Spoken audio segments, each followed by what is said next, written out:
Alhamdulillah wassalatu wassalamu ala Rasulillah wa ala alihi wa ashabihi wa man walah. Amma ba'd.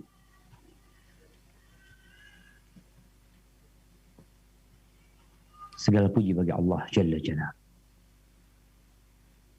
Salawat dan salam semoga senantiasa tercurahkan untuk baginda Nabi kita Muhammad alaihi salatu wassalam, yang telah mengajarkan kepada kita segala kebaikan, memperingatkan kita dari segala keburukan.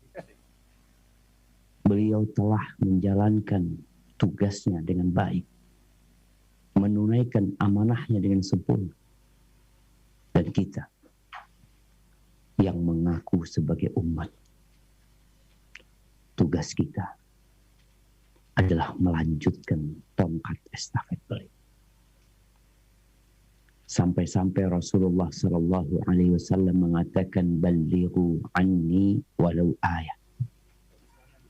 Sampaikan dari aku walaupun satu ayat. Apakah kita sudah belajar sunnahnya, mengkaji ajarannya, kemudian mengamalkannya dalam kehidupan ini? Setelah itu mengajak orang untuk sama-sama meniti sunnah Rasul Sallallahu Alaihi Wasallam. Maka semoga salawat bersambung untuk keluarga beliau, untuk istri-istri beliau, untuk putra-putri beliau, dan untuk seluruh sahabat Nabi. Semoga Allah meridhai kita bersama mereka. Amma ba'd, ahibati fillah. Kalau bicara kenapa kita menikah, semua punya niat yang berbeda-beda. Semua punya tujuan yang bermacam-macam. Tapi seorang muslim ketika dia menikah, tentunya dia memiliki tujuan yang indah. Dia ingin mendapatkan sakinah, mawaddah dan rahmah. Dia ingin mendapatkan anak keturunan. Tapi bukan memperbanyak anak untuk berbangga-banggaan, tapi untuk memperbanyak umatnya Rasul Sallallahu Alaihi Wasallam. Dia menikah agar dia terhindar dari fitnah wanita. Dia menikah untuk menyempurnakan agamanya. Dan dia menikah untuk memiliki aset yang mendoakan dia dan melanjutkan perjuangan dia tatkala ajal menjemput dia. Ahibati fillah, Rasulullah Sallallahu Alaihi Wasallam bersabda. Sabda ini pas banget ya buat para pemuda yang mungkin di masa COVID-19 ini mengalami kesulitan untuk menikah. Gimana supaya dia mampu menikah dengan kondisi yang ada? Niatnya dibenar. Ada 3 orang yang Allah Jalla Jalaluhu akan menanggung mereka. Salah satunya an-nakih bil afaf.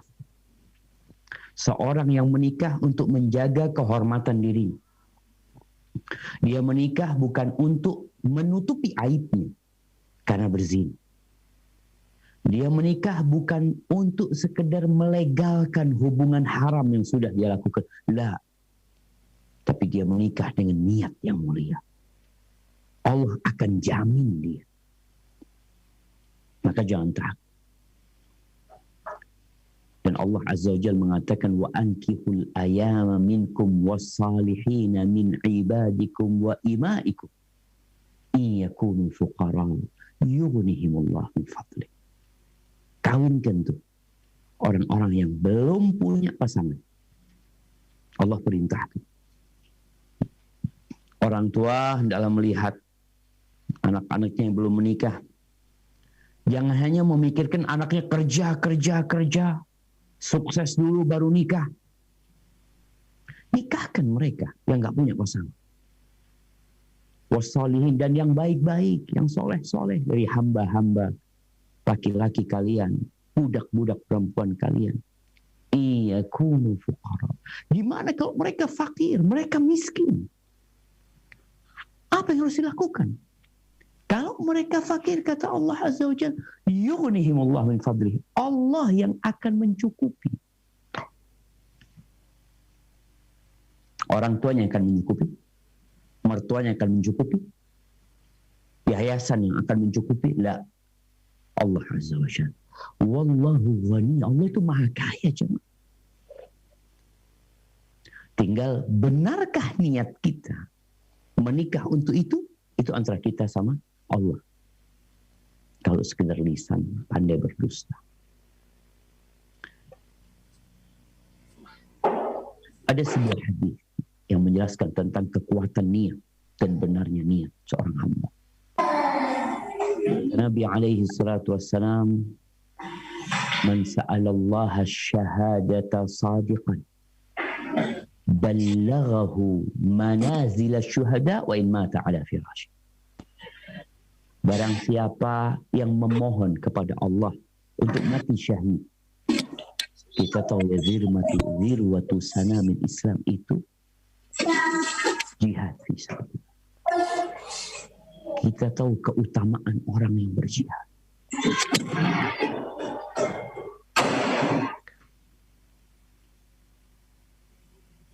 Subhanallah. Orang yang meminta asy-syahadah,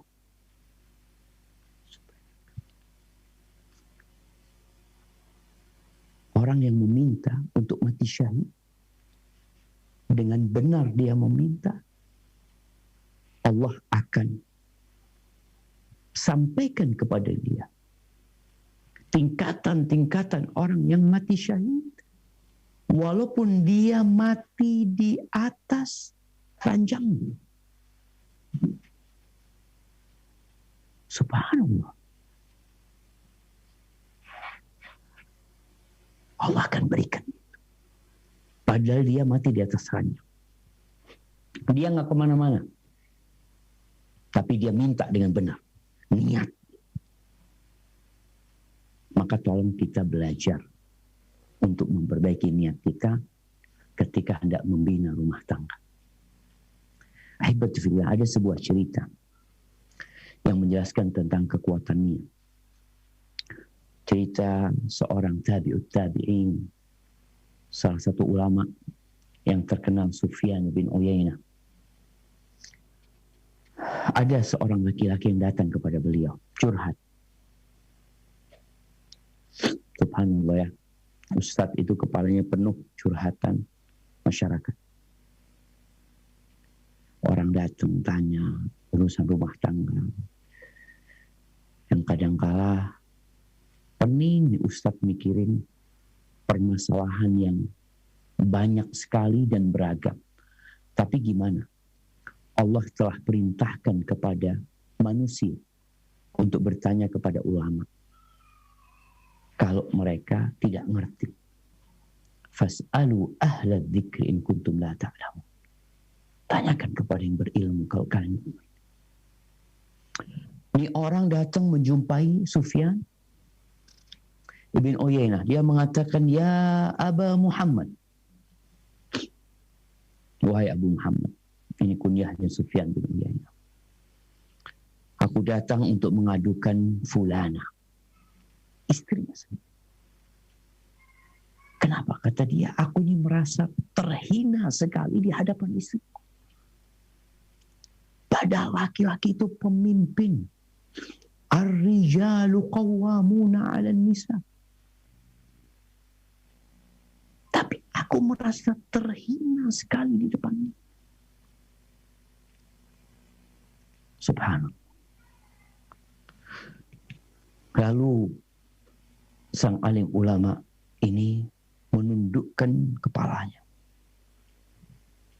merenungkan pertanyaan seorang suami yang hina di depan istri.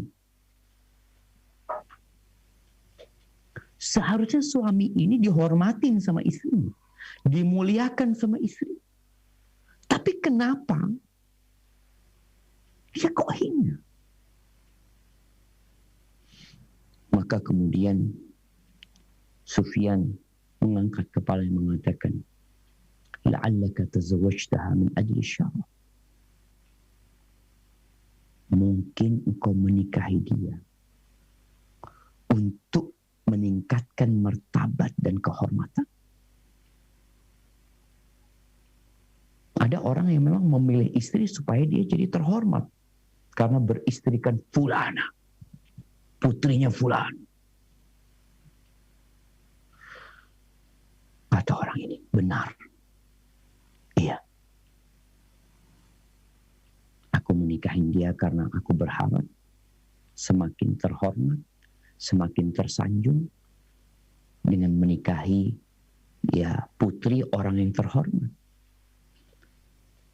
Lalu Sufyan bin Uyainah mengatakan, barang siapa yang menikah karena menginginkan kehormatan, yang akan terjadi sebaliknya, dia akan hina. Barang siapa yang menikahi karena harta, dia akan jadi miskin. Tapi barang siapa yang menikahi lidiniha, maka Allah akan kumpulkan buat dia harta dan kehormatan di samping agama. Harta dan kehormatan di samping agama. Lalu Sufyan bin Uyainah bercerita. Kata Sufyan, kami itu 4 bersaudara. Muhammad, Imran, Ibrahim, dan aku. Muhammad yang paling besar. Kakaknya Sufyan bin Uyainah. Dan Imran yang terakhir. Aku di tengah. Ketika Muhammad hendak menikah, Muhammad ini mencari wanita bangsawan. Udah dalam benak dia, aku mencari perempuan yang nasabnya mulia, dengan harapan ya aku ikut jadi mulia gitu. Ternyata dia diuji dengan kehinaan. Karena istrinya malah menginjak-injak suaminya. Istrinya merasa engkau untung dapat aku. Engkau seharusnya bersyukur dapat aku. Banyak yang melamar aku, orang-orang yang terhormat, tapi aku milih engkau. Akhirnya Muhammad kakakku ini diuji dengan kehinaan. Adapun Imran, dia menginginkan wanita yang kaya raya. Maka akhirnya dia menikahi wanita yang secara materi lebih berada daripada Imran. Dan akhirnya dia diuji dengan kefakiran. Hartanya dieksploitasi oleh istri dan keluarga istri. Dia maunya memanfaatkan hartanya istri, malah keluarga istrinya yang memanfaatkan kekayaannya, dan dia nggak dikasih apa-apa. Kata Sufyan, aku merenungkan apa yang menimpa kakak dan adikku ini. Lalu datang kepada aku Ma'mar ibn Rashid. Ini seorang alim ulama dari kalangan muhaddisin yang sepadan dengan Sufyan bin Uyainah. Maka aku ceritakan kepada Ma'mar tentang kejadian yang menimpa kakak dan adikku. Belum nikah si Sufyan. Lalu Ma'mar mengingatkan aku dengan hadis Aisyah dan hadis Yahya bin Ja'dah. Adapun hadis Yahya bin Ja'dah, hadis yang sering kita dengar sebenarnya. Rasulullah SAW bersabda, tunkahul mar'a li arba'. Wanita itu dinikahin karena 4 perkara. 4, nggak ada lagi sudah. 5 liha, li jamaliha, li hasabiha, li diniha. Fadfar bidzatid din taribat yadah. Wanita itu dinikahin karena kekayaannya. Berapa banyak orang menikah dengan wanita yang mungkin secara fisik tidak terlalu menarik, tapi secara finansial dia sangat menawan. Janda pun jadi, yang penting fulus. Sebagian orang kayak gitu. Yang kedua karena kecantikan. Mungkin kalau bicara cantik sih relatif. Tapi ada orang yang memang mencari wanita yang cantik. Semua wanita itu cantik. Semuanya. Jadi kalau kita lihat yang sedang hadir di tempat ini, yang sedang menyimak, semuanya cantik ini yang perempuan. Tapi ada yang sangat cantik. Ada yang kurang cantik mungkin. Tapi tetap ada yang pernah cantik. Tapi secara umum wanita itu cantik. Namun ada orang yang memang cari perempuan yang sangat cantik. Yang ada dalam benak dia, rupa wanita. Yang ketiga, karena nasabnya yang mulia. Anak bangsawan, anak presiden, anaknya ini, anaknya orang-orang terhormat. Yang keempat, karena agamanya. Bayangin Rasul SAW meletakkan agama di akhir.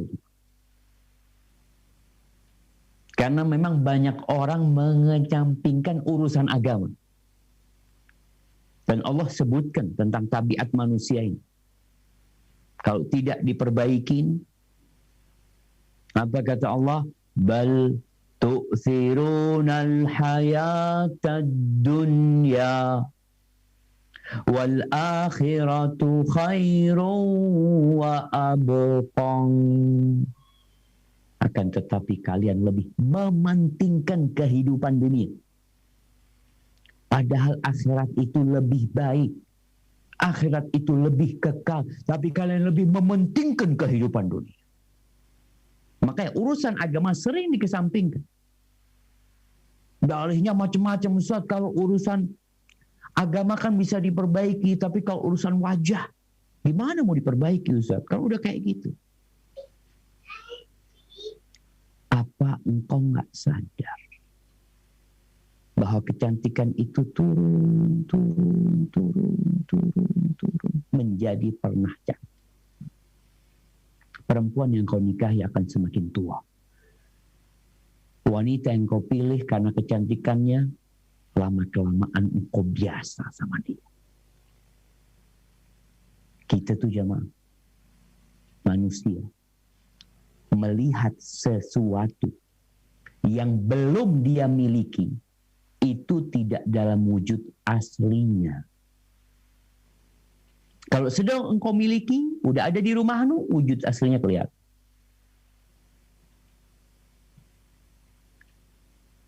Berapa banyak orang kalau berangkat ke rumah kawannya yang punya kucing, bagus sekali. Kita senang banget sama kucing itu. Allah, dia lus-lus, kucing digendong, macam-macam. Setelah ada yang ngasih hadiah sama kita kucing itu di rumah, sebulan biasa aja. Gendong-gendong udah malas. Begitu pula ketika engkau menikahi wanita karena kecantikannya, lama-kelamaan biasa aja. Biasa. Maka Nabi SAW menasihati, beruntunglah engkau mendapatkan wanita karena agama. Beruntung. Maka Ma'mar bin Rashid menyampaikan kepada Sufyan bin Uyainah tentang hadis Yahya bin Ja'da ini. Kemudian hadis yang kedua, hadis Aisyah radhiyallahu taala anha, di mana Nabi alaihi salatu wasallam mengatakan a'zamun nisa'i barakatan aisaruhunna mu'nah. Wanita yang paling banyak berkahnya. Bayangin kalau bicara berkah ini, siapa yang gak ingin berkah? Berkah itu sesuatu yang baik, yang bertambah, yang berkembang, tumbuh dia.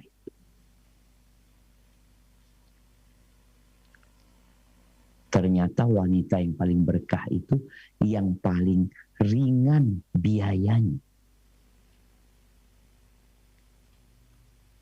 Sekarang kadangkala orang nikah habis 300 juta. Ada yang ya sebagian tempat mungkin masih puluhan juta. Ada yang sudah ratusan juta. Padahal wanita yang paling berkah, yang paling ringan biayanya.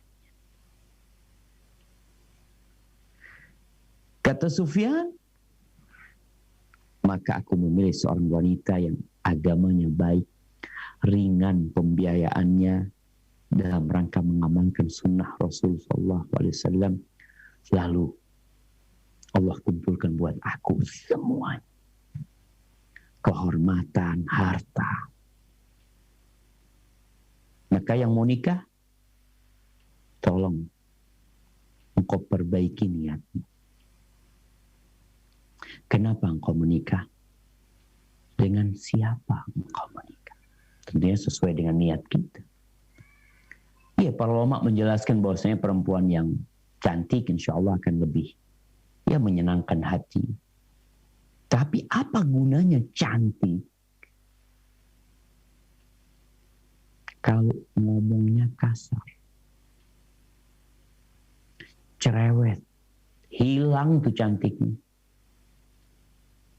Nggak sedikit wanita-wanita yang cantik tapi tidak penyayang. Bicara sifat penyayang ini, ya bicara agama lagi. Bahkan Nabi SAW ketika menyebutkan tentang wanita penghuni surga, kayak apa sih wanita penghuni surga itu? Ternyata wanita penghuni surga itu punya 3 kriteria. Al-wadud, al-a'ud ala zawjiha. Dia adalah wanita yang penyayang, ada rahmat di hatinya. Dia sayang sama orang tuanya, dia sayang sama adik-adiknya, dia sayang sama binatang. Penuh cinta. Apalagi sama suaminya, apalagi sama anak-anaknya. Al-walud yang banyak anaknya. Dia berpikir aku ingin nambah anak lagi dengan harapan dia memperbanyak umatnya Nabi SAW, dan dia memang sungguh. Yang ketiga yang dia suka balik kepada suaminya. Idza asa'at ila zawjiha au usi'a ilaiha. Kalau dia melakukan disakiti sama suaminya atau dia menyakiti suaminya, dia menzalimin suaminya atau dia dizalimin sama suaminya, ini perempuan penghuni surga bukan kabur dari rumahnya. Bukan ngambil tas dia turunin lalu dia masukin tas-tasnya, barang-barangnya kemudian dia kabur. Nah, bukan dia mendiamkan suami, tapi dia datang kepada suami. Satu pemandangan yang mungkin subhanallah menakjubkan. Sang istri meletakkan tangan di tangan suaminya. Didatengin berarti suaminya. Dia pandang suaminya sambil dia mengatakan, la azuku bi ghumdin hatta tarda. Aku tidak akan memejamkan mataku sampai engkau ridho. Aku nggak akan tidur sampai engkau ridho. Ini perempuan penghuni surga. Sufyan bin Utsaimin dapat tuh perempuan kayak gitu. Karena tatkala dia menikah, dia punya niat yang benar dan memilih wanita yang benar. Kemudian jemaah, kalau sudah menikah, Ustaz bicara telat kayaknya Ustaz. Enggak telat. Buat para laki-laki, kalau para perempuan mungkin, para laki-laki ya masih kalau mau nikah lagi boleh. Tapi niatnya yang benar. Karena terus terang, Ana sedih ketika mendengar ada laki-laki yang poligami yang kemudian malah mencoreng syariat poligami. Entah niatnya dia. Kadang-kala dia memang udah berzina dengan pegawainya, dengan kawannya. Lalu dia berpikir daripada berbuat dosa terus, asal menikah. Caranya nggak benar. Benar niat. Untuk apa engkau menikah? Dan kalau sudah menikah, maka kita tahu pernikahan ini mengumpulkan dua insan yang mungkin secara budaya berbeda. Kadang-kala orang Betawi dapat orang Madura. Gimana tuh jadinya? Orang Solo dapat orang Batak. Orang Aceh dapat orang Papua. Jangan itu. Kadang-kala satu kampung budaya di rumahnya berbeda. Dua insan dengan sifat dan karakter yang berbeda. Terus bagaimana? Ya harus siap-siap. Siap berbagi tugas. Siap berbagi rasa. Siap berbagi suka dan duka. Siap berbagi tawa dan tangis. Siap saling menguatkan dan bergandengan tangan. Saling mendukung dan bukan saling menyerang. Saling melengkapi, bukan saling mengurangi. Berat sama dipikul, ringan sama dijinjing. Berdiri sama tinggi, duduk sama rendah. Engkau yang menikah, ingat engkau nggak lagi sendirian. Engkau bukan lagi bujangan. Yang perempuan engkau bukan lagi gadis. Engkau sudah milik orang. Yang laki-laki ingat, jangan pergi seenakmu, pulang seminggu. Kau punya istri. Ngomonglah kalau keluar. Kalau datang ucapkan salam. Kau juga sudah punya tanggungan. Karena pernikahan itu, Allah menyebutnya mitsaqan ghalidha. Wa akhadna minkum mitsaqan ghalidha. Dan wanita-wanita itu telah mengambil dari kalian perjanjian yang berat. Mitsaqan ghalidha ini Allah sebutkan ketika mengambil perjanjian dengan para utusannya. Ketika mengambil perjanjian dengan Bani Israel dan Allah mengangkat gunung itu di atas Bani Israel. Lalu pernikahan ini disebut mitsaqan ghalidha. Engkau harus mempertanggungjawabkan. Jangan sampai istri kita menggugat kita di hari kiamat di hadapan Allah Azza wa Jalla. Apakah mungkin seperti itu? Istri gugat suaminya? Mungkin. Kenapa tidak mungkin? Allah Azza wa Jalla mengatakan walahunna mithlul ladzi 'alaihinna bil ma'ruf. Dan wanita-wanita itu memiliki hak yang setara dengan kewajiban dia. Memiliki hak yang setara dengan kewajiban dia dengan cara yang patut. Walirrijali 'alaihinna darajah. Dan laki-laki memang memiliki derajat lebih di atas perempuan. Tapi secara umum perempuan itu juga punya hak. Maka kalau dikatakan ada istri yang menggugat suaminya, nah ketika tidak diberikan hak. Bukankah di dunia ini seorang Kawan dalam bisnis bisa menggugat kawan karena ternyata dia menzalimi. Allah Azza wa Jalla mengatakan, wailul lil mutaffifin. Celaka buat orang-orang yang curang. Siapa mereka?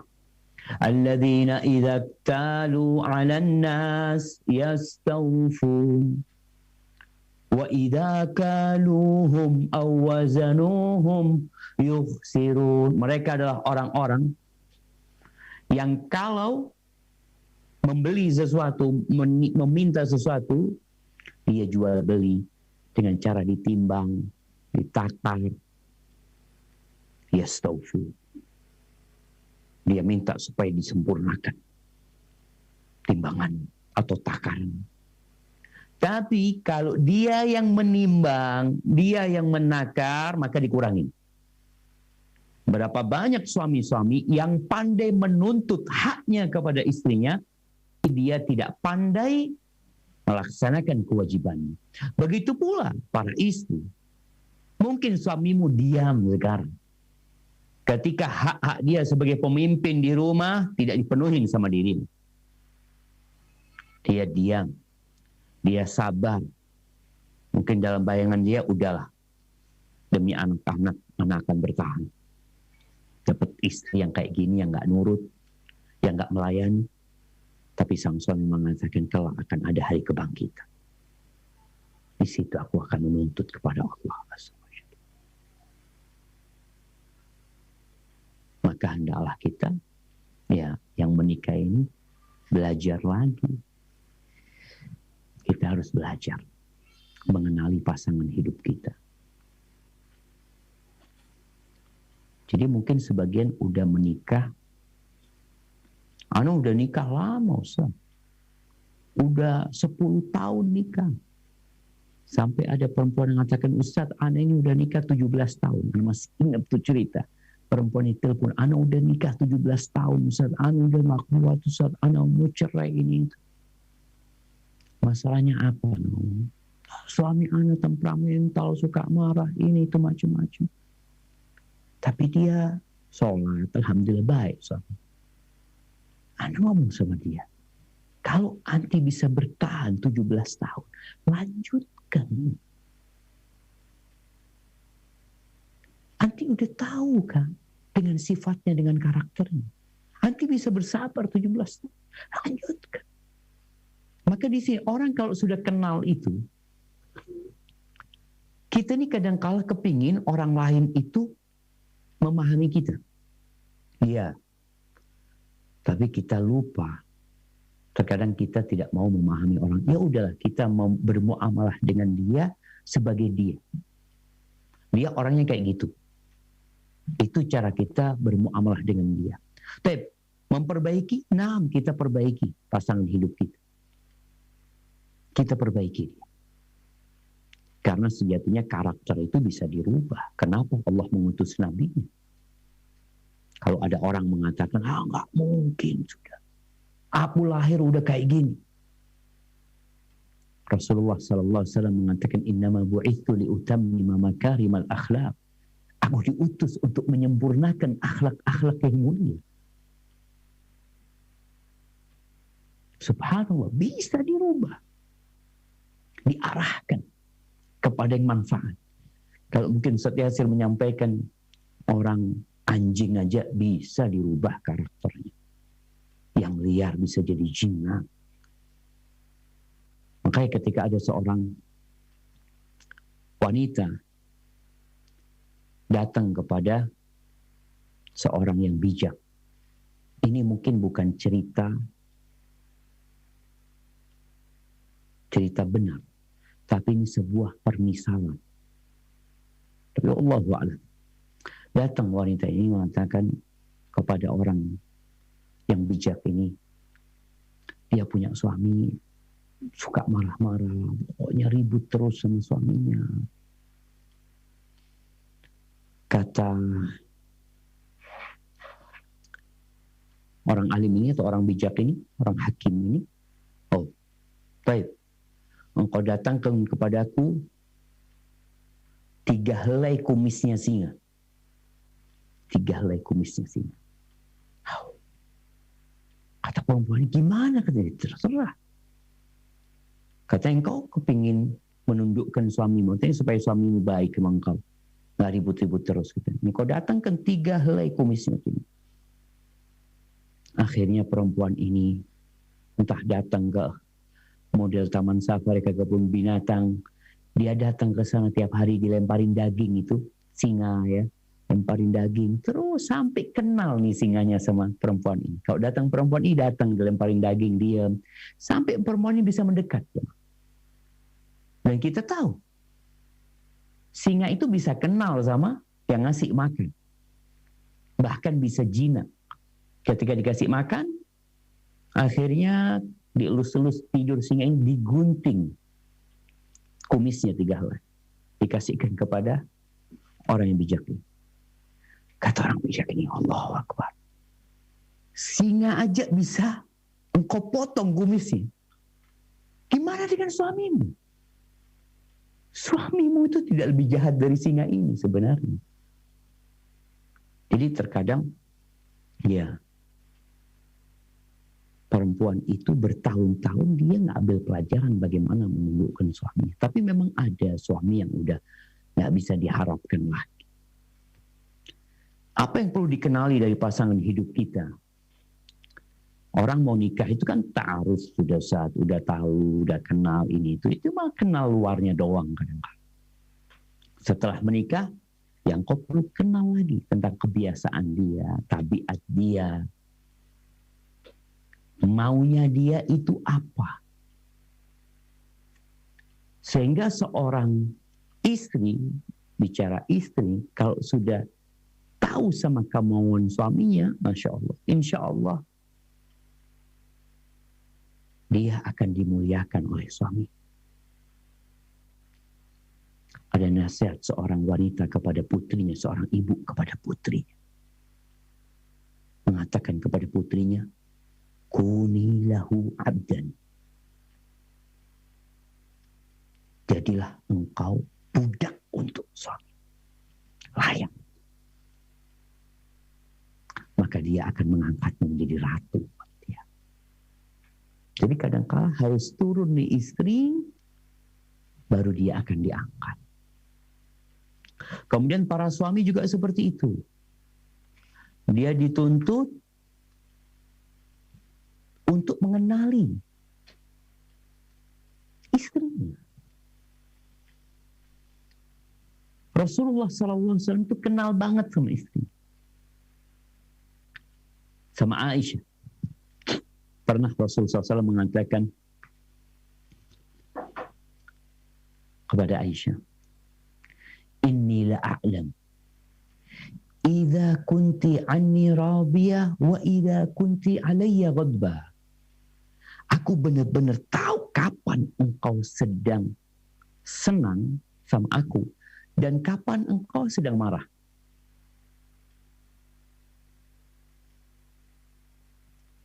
Padahal Aisyah berusaha untuk menyembunyikan amarahnya karena dia tahu dia sebagai seorang istri harus memuliakan suaminya, apalagi Rasulullah SAW. Tapi namanya perempuan ada perasaan nggak nyaman ya. Mungkin perasaan kesel sama suaminya. Dan itu terjadi di rumah Nabi SAW. Kata Aisyah, gimana engkau tahu? Idza kunti anni radiyah. Kalau engkau sudah senang sama aku, maka engkau biasanya akan ngomong, La wa Rabbi Muhammad. Tidak, demi Tuhannya Muhammad. Kalau lagi ngobrol-ngobrol itu, Aisyah mengatakan tidak, dia biasanya mengatakan tidak, demi Tuhannya Muhammad. Tapi kalau engkau lagi kesal sama aku, engkau mengatakan, Wala wa Rabbi Ibrahim. Tidak, demi Tuhannya Nabi Ibrahim AS. Kata Aisyah, betul ya Rasulullah.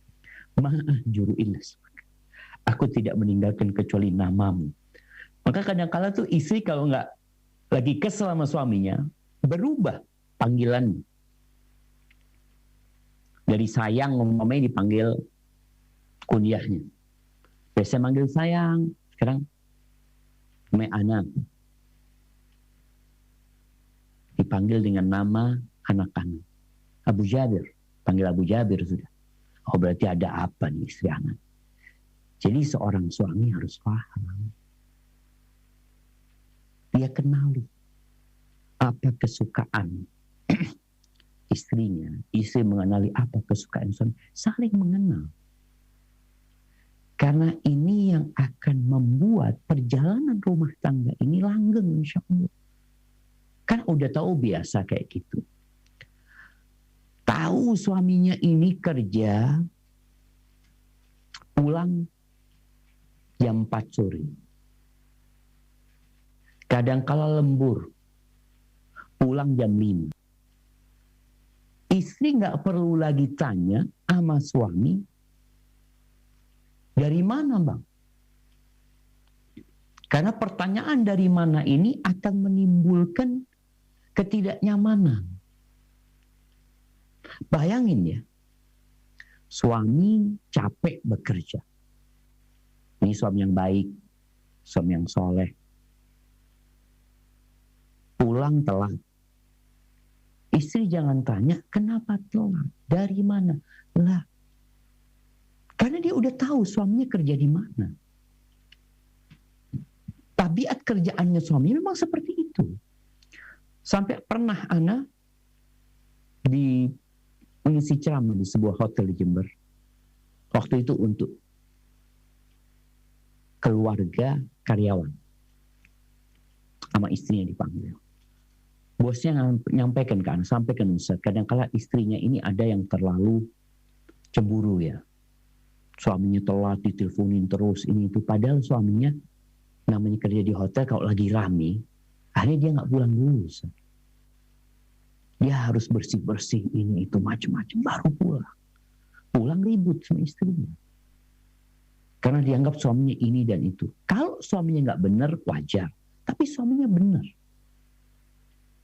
Maka seorang istri ketika suaminya pulang telat dalam kondisi lelah, seharusnya dia datang menghibur. Tadi kalau bicara berbagi cinta, berbagi duka, berbagi kelelahan, maka Tuhan disambut. Jangan ditanya dari mana, karena udah tahu dia dari mana. Sering Ana sampaikan, kenapa para suami itu lebih suka datang ke rumah makan, ke warung. Karena ketika datang ke rumah makan, hampir nggak pernah ditanya dari mana dia. Yang ditanya mau apa. Sehingga kelelahan dia tuh hilang.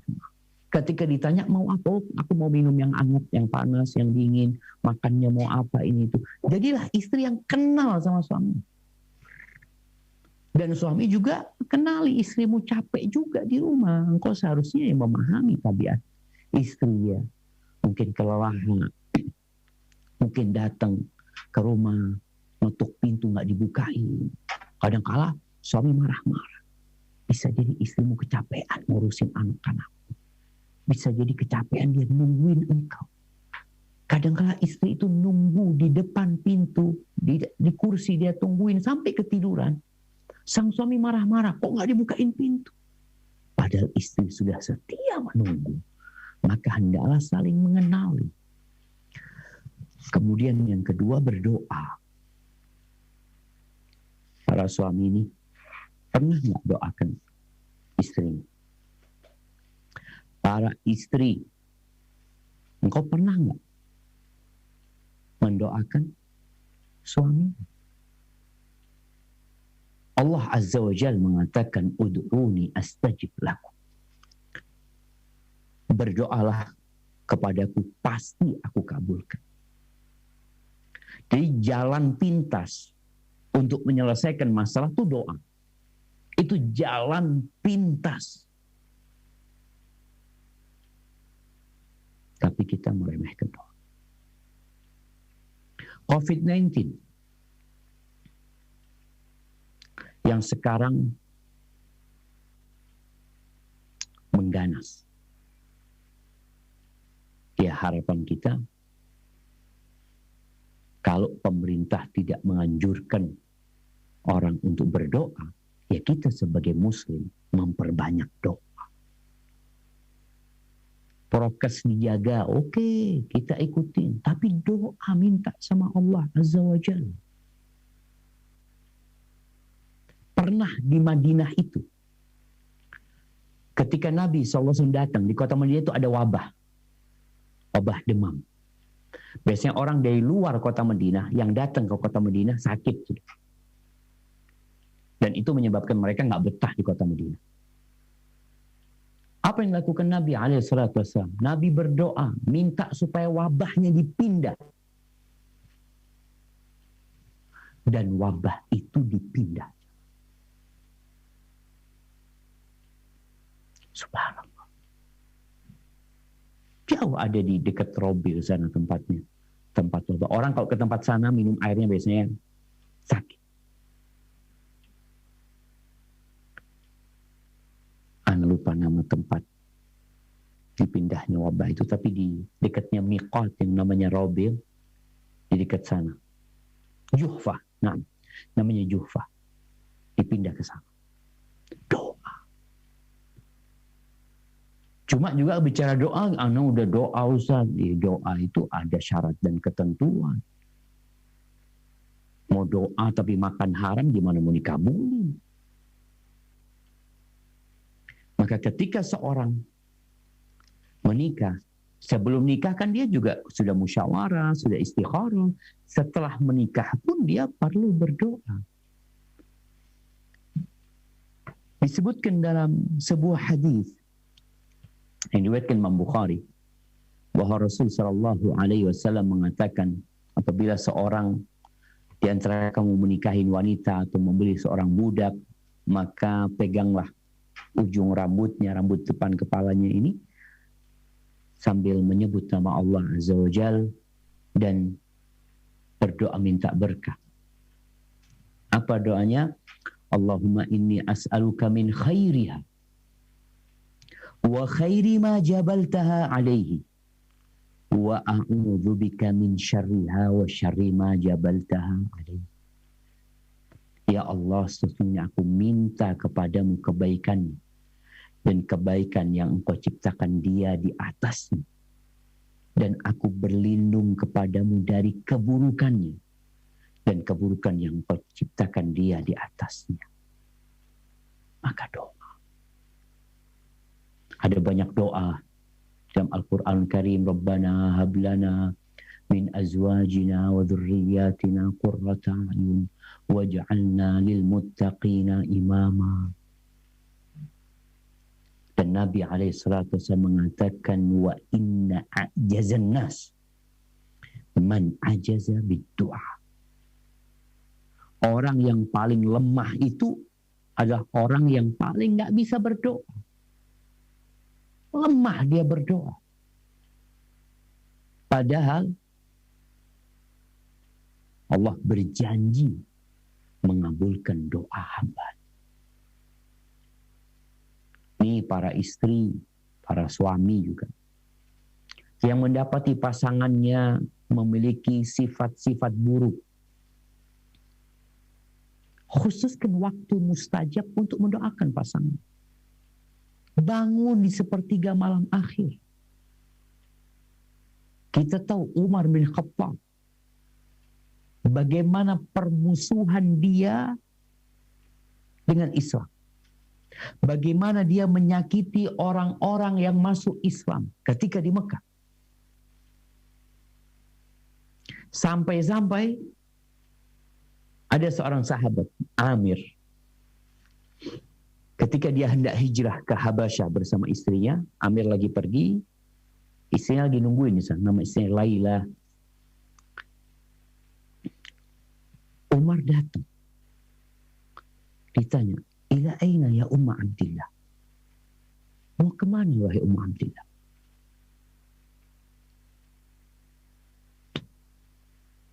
Aku mau hijrah ke bumi Allah.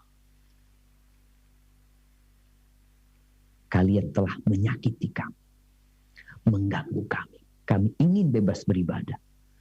Innahul intilaq ya Umma Abdillah, kata Umar bin Khattab. Iya, kata. Akhirnya Umar mengatakan rafaqakumullah, atau ucapan seperti itu. Semoga kalian ditemenin sama Allah selamat ya dalam perjalanan. Ketika suaminya datang, Amir, istrinya mengatakan, ya Abdillah. Umar ya biasanya marah ya. Ketika itu nggak marah. Lembut sekali ngomongnya dia. Maka sang istri mengatakan, kalau engkau melihat tadi lembutnya Umar bin Khattab, nggak kayak biasanya Umar ini. Apa kata suaminya? Amir mengatakan, oh engkau berharap dia masuk Islam. La yuslim Umar hatta yuslim himar Khattab. Umar ini nggak bakal masuk Islam sampai keledai bapaknya masuk Islam. Dari dia melihat kejahatan Umar bin Khattab. Tapi ternyata Umar masuk Islam. Bisa nggak? Bisa. Nabi mendoakan. Allahumma a'izzal Islam bi ahabbil rajulaini ila. Umar bin Khattab atau Amr bin Hisham. Jadi Nabi mendoakan. Jadi nggak ada istilah, aduh nggak mungkin, sulit ini itu. Engkau kalau sudah kenal sama dia, doakan dia. Mana keburukan yang kau tidak sukai dari pasanganmu. Minta sama Allah Azza wa Jalla. Allah ala kulli syai'in qadir. Dan jangan pernah putus asa. Di COVID-19 ini, berapa kali kita berdoa semoga bala ini diangkat? Dalam sehari berapa kali? Kita makan 3 kali. Minum vitamin 3 kali. Olahraga sekali. Terus kita lakukan agar kita selamat dari COVID-19. Berdoanya berapa kali? Kalau bisa, ya setiap engkau sudah punya kesempatan berdoa, berdoa mohon sama Allah Azza wa Jalla. Dan Allah tidak pernah ingkar janji. Al-Imam Syafi'i mengatakan, atahza'u bid-du'a'i wa tazdarihi wa ma tadri bima sana'ad du'a'u sihamul layli la tukhti walakin laha amadun walil amadin qida'u. Apakah engkau meremehkan doa? Engkau merendahkan doa. Doa-doa kan harus usaha, Ustaz. Jangan meremehkan doa. Nggak perlu diperdebatkan masalah usaha. Tatkala diperintahkan berdoa, kita nggak usah memperdebatkan masalah usaha, upaya. Tapi kita harus upaya. Nggak usah diperdebatkan masalah itu. Yang diperintahkan banyak doa, usaha jalanin. Apakah engkau sudah maksimal berdoa? Berdoa dengan wasilah yang disyariatkan. Dengan asma'ullah al-husna. Bertawassul dengan amal soleh. Bertawassul dengan doa orang soleh yang masih hidup. Apakah sudah maksimal? Kata Imam Syafi'i, jangan direndahkan doa ini. Sihamul lail la tukhti. Doa itu anak panah di malam hari yang tidak akan meleset. Kita manah sering meleset. Kadangkala kena. Tapi ini doa nggak pernah meleset. Tapi ada waktunya. Kadangkala kita harus nunggu antrian anak panah itu sampai. Tapi nggak pernah meleset karena Allah la yukhlifu. Jadi ingat, setelah kita saling mengenali, kemudian kita saling mendoakan, lalu kita saling memahami. Apa yang kita kenal dari pasangan hidup kita itu seharusnya menjadi bahan untuk menerima dia apa adanya. Apa adanya. Ya udah kayak gitu. Kau punya suami kayak gitu. Tapi anak gak suka. Nah, Kita ingin pasangan hidup yang sempurna. Maka ilmu kita tentang pasangan hidup kita mendorong kita untuk menghindari apa yang harus dihindari. Membuat kita bisa menempatkan diri. Oh, kalau dia sedang marah, oh kita diam. Kan memang kayak gitu. Syariatnya tuh. Bagaimana menghadapi orang yang marah.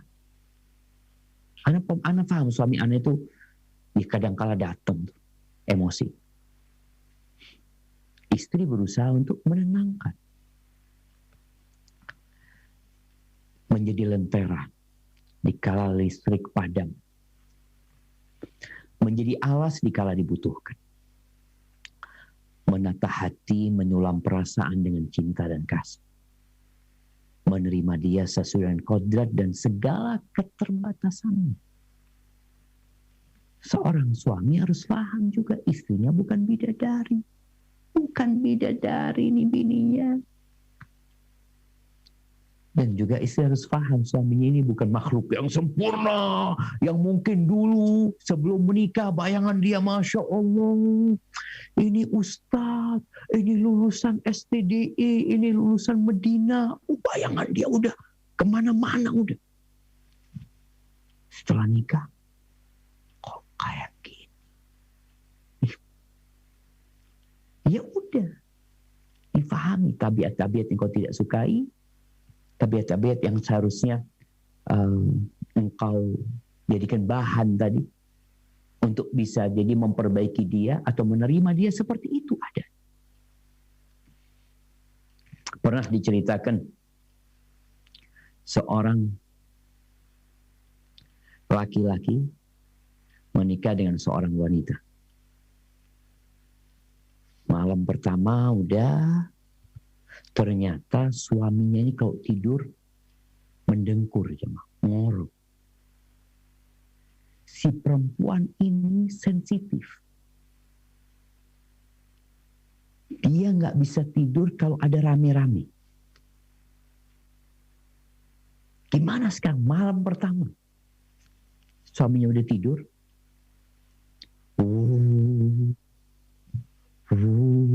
Suara kadang-kala sang istri ini nggak bisa tidur. Sesekali dia bangunin suaminya. Orang kalau bangun kan nggak ngorok kan, bangun gitu. Udah ribut terus jemaah urusan ngorok ini. 2 minggu cerai. Gara-gara ngorok. Sang suami marah gara-gara dia dibangunin, lagi enak tidur dibangunin. Ini istri kayak apa? Padahal sebenarnya 2 orang ini kalau saling memahami, sang istri memahami, iya suami aku memang tidurnya mendengkur. Sang suami memahami, istri anak sensitif. Gimana caranya? Agar dapat solusi. Kalau sang istri mau sabar mendapatkan dengkuran suaminya, insya Allah 2 pekan itu cukup untuk membuat dia terbiasa mendengar suara suaminya mendengkur. 2 pekan. Atau anggap sebulan.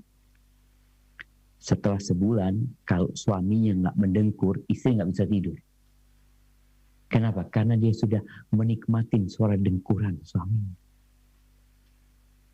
Seperti orang yang biasa tidur, yang rumahnya di belakang, di depan rel kereta api, itu biasanya malam hari datang. Orang yang bertamu di rumah dia tidur, nggak bisa tidur. Bangun-bangun dia kaget-kaget. Atau orang yang rumahnya di pinggir jalan. Nanti dengar suara klaksonnya. Truk. Wow. Wah. Tapi kalau sudah biasa, nggak mengganggu suara itu. Dan seorang suami yang tadi paham istrinya sensitif, ya dia juga berusaha bagaimana mengobatin dirinya. Sehingga ada usaha dari pihak suami, ada usaha dari pihak istri. Masalahnya ringan.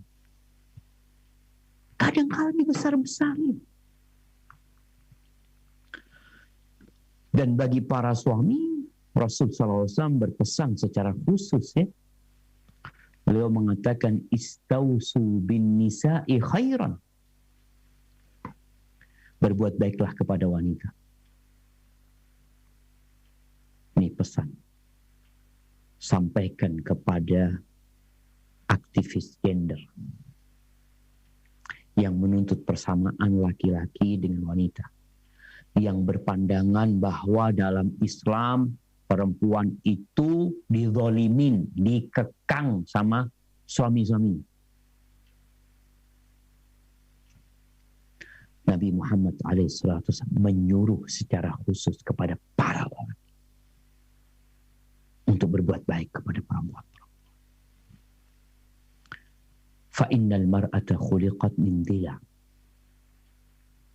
Sesungguhnya perempuan itu diciptakan dari tulang rusuk. Wa inna a'waja syai'in fi dhila a'lah.